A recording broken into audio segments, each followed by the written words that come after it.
Hello students, बेटा हमने last time topic पढ़ा था रीडिस्ट्रीब्यूशन ऑफ चार्जेस कि जब हम कैपेसिटर्स दो अलग अलग कैपेसिटर्स को चार्ज करते हैं और फिर उनकी शेयरिंग करते हैं तो किस प्रकार से चार्ज रीडिस्ट्रीब्यूट होते हैं। वहां पर हमने law of conservation of charge लगाया था, यानी कि जो टोटल चार्ज है विदाउट शेयरिंग और आफ्टर शेयरिंग दोनों सिचुएशन में कंजर्व्ड रहता है। ठीक है, तो आज हमारा जो टॉपिक है वो है loss of energy on the sharing, कि जब हम दो कैपेसिटर्स की शेयरिंग आपस में करते हैं तो एनर्जी लॉस होता है बेटा, और वो जो एनर्जी लॉस होता है वो in terms of the heat होता है, हीट एनर्जी की फॉर्म में एनर्जी लॉस होता है। तो देखिए बेटा, उसके लिए हम क्या करते हैं, मान लिया हमारे पास दो कैपेसिटर हैं C1 और C2। ठीक है, तो C1 कैपेसिटर को जब हम V1 पोटेंशियल अप्लाई करते हैं तो उसकी चार्जिंग हो जाएगी Q1, यानी कि Q1 चार्ज उस पर डेवलप हो जाएगा। तो Q1 का फॉर्मूला क्या आएगा, C1V1।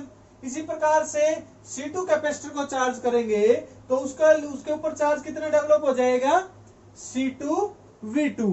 ये दोनों के इंडिविजुअल चार्जेस हो गए ऑन चार्जिंग। ठीक है, अब इन दोनों कैपेसिटर्स को यदि मैं मेटालिक वायर से, ये हमने क्या ले ली बेटा, एक मेटालिक वायर ले ली, तो यदि हम इन दोनों को कंडक्टिंग मेटालिक वायर से कनेक्ट कर देते हैं तो हमने पढ़ा था लास्ट टॉपिक में कि charge start flowing from the higher potential to the lower potential. ठीक है, तो दोनों एक कैपेसिटर से दूसरे कैपेसिटर पे चार्ज का ट्रांसफर शुरू हो जाता है, और ये ट्रांसफर तब तक चलता है जब तक दोनों की पोटेंशियल इक्वल नहीं हो जाती। यानी कि पहले पोटेंशियल थी V1 एंड V2 दोनों की अलग अलग, बट ऑन शेयरिंग जब हम क्या कर लेते हैं बेटा, शेयरिंग कर लेते हैं, ऑन शेयरिंग पोटेंशियल क्या बन जाती है बेटा, कॉमन पोटेंशियल बन जाती है V। ठीक है, ये आपको मैंने पढ़ाया था कि कॉमन पोटेंशियल कैसे डेवलप होती है। तो अब हमने सारा एक्सप्रेशन लिखा भी था। कॉमन पोटेंशियल मैंने क्या लिखी थी कि V is equal to, law of conservation of charge लगाया था, C1V1 plus C2V2 divided by C1 plus C2। ये हमने कॉमन पोटेंशियल का एक्सप्रेशन निकाला था कल वाले लेक्चर में, लास्ट टाइम वाले लेक्चर में जब रीडिस्ट्रीब्यूशन ऑफ चार्जेस को पढ़ा था। आज का हमारा फोकस रहेगा लॉस ऑफ एनर्जी।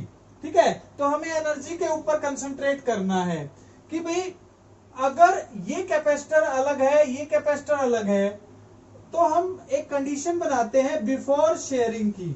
ठीक है, बिफोर शेयरिंग अगर हम बात करें कि कैपेसिटर को आपस में शेयर नहीं किया गया तो उस सिचुएशन में फर्स्ट कैपेसिटर की एनर्जी क्या आएगी, फर्स्ट कैपेसिटर की एनर्जी आएगी बेटा 1/2, ठीक है, C1V1 स्क्वायर। ठीक है, और दूसरे कैपेसिटर की एनर्जी क्या आएगी 1/2 C2V2 स्क्वायर।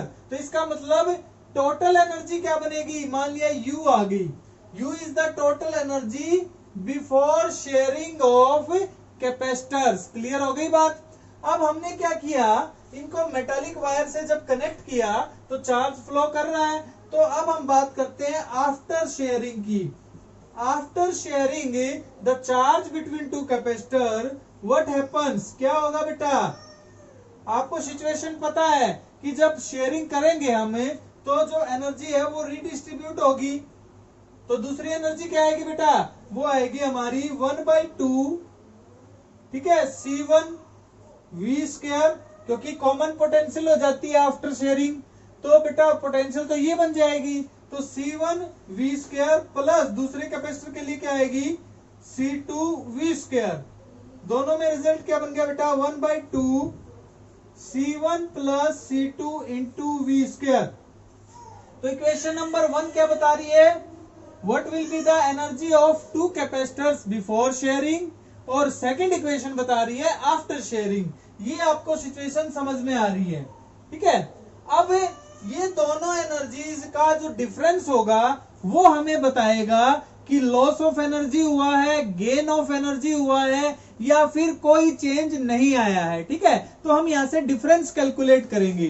तो क्या करें बेटा, हम लॉस ऑफ एनर्जी या गेन ऑफ एनर्जी उसका भी मुझे नहीं पता है, हमें बाद में पता चलेगा। अभी हम क्या ले रहे हैं, equation number 1 minus equation number 2 कर देते हैं सिंपली। ठीक है, तो देखिए करके क्या आएगा, वो आ जाएगा आपका U माइनस यू डैश, ये बन जाएगा। तो क्या रिजल्ट बना बेटा, 1/2 C1V1 square plus 1/2 C2V2 square minus 1/2 C1 plus C2 into V square, ये रिजल्ट बन गया आपका।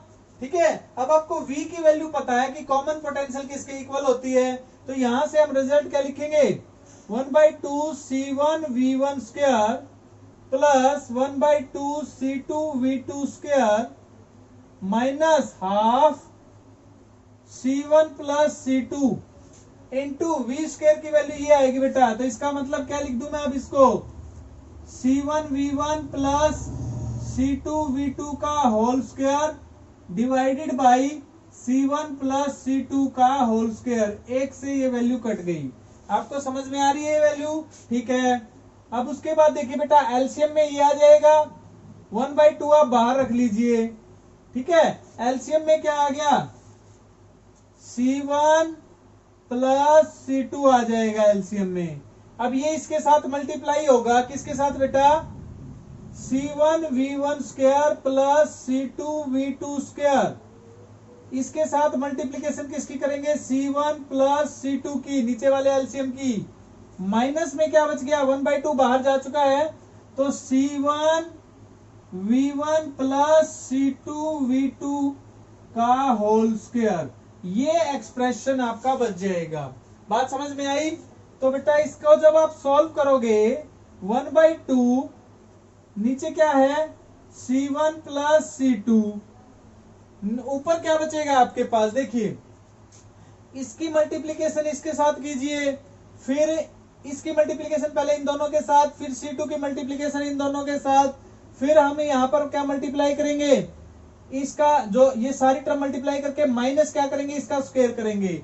तो ऑन सॉल्विंग, मैं आपको सॉल्व करके डायरेक्टली बता रहा हूं, आप कर भी सकते हैं, कोई मुश्किल काम नहीं है। तो क्या रिजल्ट आ जाएगा बेटा, C1 C2 क्या आ जाएगा, C1 C2 into V1 square plus V2 square minus 2V1 V2, ये रिजल्ट आ जाएगा बेटा on solving this complete equation. ठीक है, तो इसको सॉल्व कर लेंगे हम। तो रिजल्ट कितना बन गया हमारा, 1/2 C1 C2 upon C1 plus C2, result क्या बन गया बेटा, ये हो गया आपका V1 माइनस V2 का होल स्क्वायर। तो फाइनली आपके पास क्या निकाला आपने, दोनों एनर्जी का डिफरेंस इसके बराबर आ गया। यानी कि ये इक्वेशन नंबर 3 जो बता रही है वो हमें एनर्जी डिफरेंस बता रही है before sharing and after sharing. तो ध्यान से देखो बेटा, ये C1 C2 C1 plus C2 ये भी पॉजिटिव पॉजिटिव और ये भी पॉजिटिव। तो ओवरऑल हमें देखने पर क्या पता चलता है कि जब हमने डिफरेंस लिया तो difference of these quantities is coming out to be positive, positive result आ रहा है। तो पॉजिटिव रिजल्ट क्या इंडिकेट कर रहा है, क्या बता रहा है बेटा आपको ये पॉजिटिव रिजल्ट, कि u minus you dash is greater than 0, क्योंकि every quantity in the expression is positive. ठीक है, तो ये ओवरऑल टर्म क्या आएगी, ग्रेटर देन 0। इससे पता चलता है कि जो u आएगा वो ग्रेटर देन यू डैश आएगा। यू डैश क्या थी, आफ्टर शेयरिंग एनर्जी थी, u क्या थी, बिफोर शेयरिंग। तो बिफोर शेयरिंग एनर्जी ज्यादा है और आफ्टर शेयरिंग एनर्जी कम हो गई। इसका मतलब क्या हुआ बेटा, this indicates loss of energy. ठीक है बेटा, इस एक्सप्रेशन से हमें पता चल गया कि जो एनर्जी का लॉस हुआ है। क्लियर हो गई बात। तो ये एनर्जी लॉस किस रूप में हुआ बेटा, मेनली जो चार्ज फ्लो करता है मेटालिक वायर में से, तो हीट एनर्जी की फॉर्म में ये लॉस होता है। तो हमें जो मेटालिक वायर है वो हॉट हो जाएगी, हमें उसके अंदर हॉटनेस फील होगी। ठीक है, तो ये एक्सप्रेशन था किसका, लॉस ऑफ एनर्जी का। एक्सप्रेशन समझ में आ गया।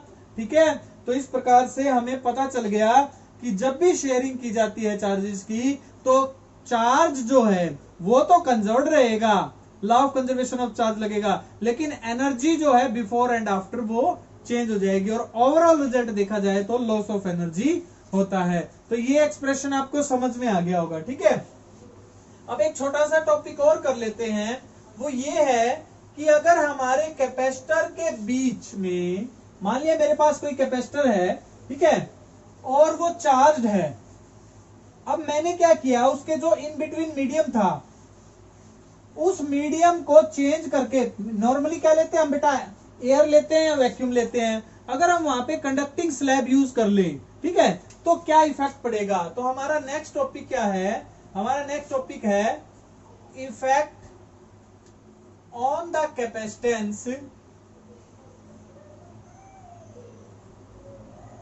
When a conducting slab is introduced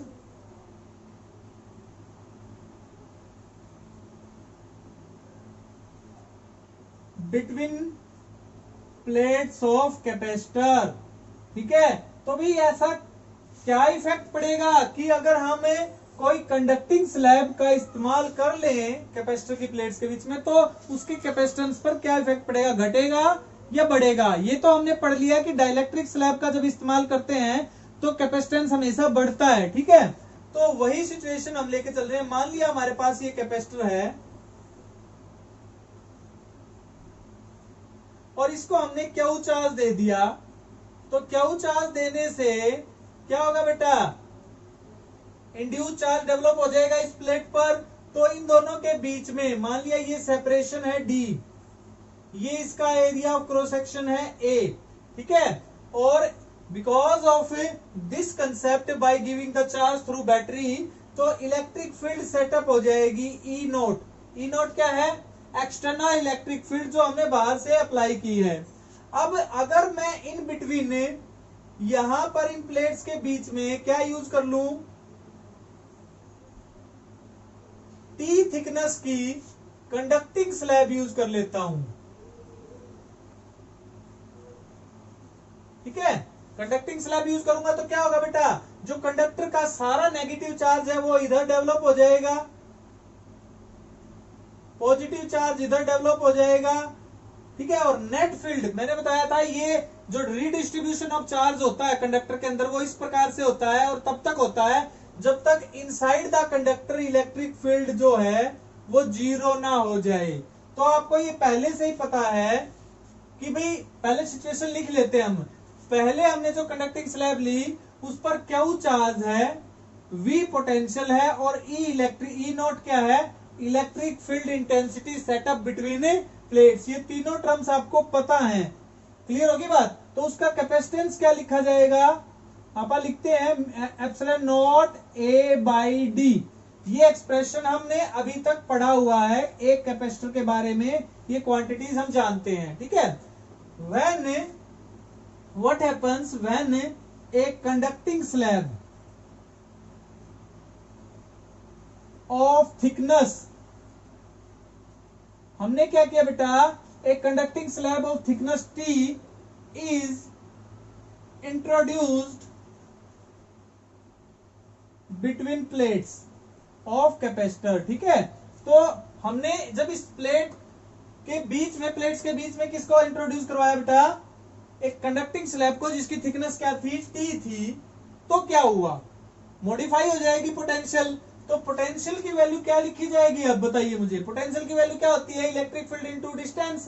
तो बेटा देखो, electric field E not, E not कितने स्पेस पर आ गई अब, डी माइनस टी, एक्सटर्नल जो अप्लाई की हुई थी ये वाली, और प्लस जो इनसाइड द कंडक्टिंग स्लैब थी वो क्या होती है, ई मान ली, वो कितनी थिकनेस पे थी, टी पे। क्लियर होगी बात। ये तो बेटा आउटसाइड वाली हो गई और ये इनसाइड वाला एक्सप्रेशन आ गया। अब आपको पता है कि inside the conductor electric field क्या होती है, जीरो होती है। तो ये वाला एक्सप्रेशन आपका कंप्लीटली क्या हो गया, जीरो हो गया। तो हमारे पास पोटेंशियल बचेगी E naught D minus T. E naught क्या होता है, sigma upon epsilon naught D minus T. आपको पहले भी बताया था सिग्मा क्या होता है बेटा, सिग्मा होता है चार्ज, ठीक है, पर यूनिट एरिया। ये होता है एक्सप्रेशन। तो V is equal to charge by area into D minus T. ये एक्सप्रेशन किसके लिए आ गया, पोटेंशियल डेवलप जो हुई है यहाँ पर वो उसके लिए आ गया, V के लिए। क्लियर होगी बात। और कैपेसिटेंस का फार्मूला क्या होता है, अब जो कैपेसिटेंस पहले सी नॉट कैपेसिटेंस था, लेकिन कंडक्टिंग स्लैब डालने से कैपेसिटेंस मॉडिफाई हो गया, तो मान लिया वो सी आ गया, तो सी क्या आएगा बेटा, चार्ज क्यू है अपॉन पोटेंशियल क्या आएगी वी, चार्ज अपॉन पोटेंशियल क्या लिखू, Q upon A epsilon naught D minus T, charge से चार्ज कैंसिल, तो सी की वैल्यू आ गई हमारे पास A epsilon naught D minus T. इसको कैसे लिखूं, A epsilon naught D common आ गया, ठीक है, 1 माइनस टी बाई डी, ये रिजल्ट आ गया बेटा। तो ये देखो epsilon not a by D, ये क्या था, सी नॉट। तो इससे क्या पता चलता है हमें कि जो नया कैपेसिटेंस आ गया कंडक्टिंग स्लैब डालने के बाद, वो पहले वाले कैपेसिटेंस के एक्सप्रेशन के नीचे क्या आ जाएगा, टी बाई डी, ये मॉडिफाई कैपेसिटेंस आ गया है। अब ध्यान से देखो बेटा, डी जो है, डी हमेशा टी से ज्यादा है या बराबर हो सकता है, ठीक है, टी डी से ज्यादा तो नहीं हो सकता ना, ठीक है। तो अगर हम डी ग्रेटर देन टी लेते हैं तो ये वाली जो टर्म है वो लेस देन 1 रहेगी, तो इस सिचुएशन में सी ऑलवेज ग्रेटर देन क्या रहेगा, सी नोट। और यदि डी को बराबर ले लेते हैं टी के, ये देखो बेटा क्या हो जाएगा, टी और डी बराबर होने से ये 1 हो गया, 1 माइनस 1 0, तो कैपेसिटेंस हो जाएगा इंफिनिटी, ठीक है। तो कंडक्टिंग इसके एक क्या सिचुएशन बन गई कि यहाँ पे दोनों प्लेट्स को एक कंडक्टिंग वायर से कनेक्ट कर दिया हमने बस, तो चार्ज डायरेक्ट फ्लो करना शुरू कर देगा और कैपेसिटेंस या जो कैपेसिटी ऑफ चार्जिंग है वो इंफिनिटी हो जाएगी, कुछ भी चार्ज देते रहो वो फ्लो होता रहेगा, ठीक है। तो ये हमारा एक टॉपिक था कि what will be the effect on the capacitance when a conducting slab is introduced between the two plates. तो आज के हमारे टॉपिक खत्म हुए बेटा, हमारा एक टॉपिक बचता है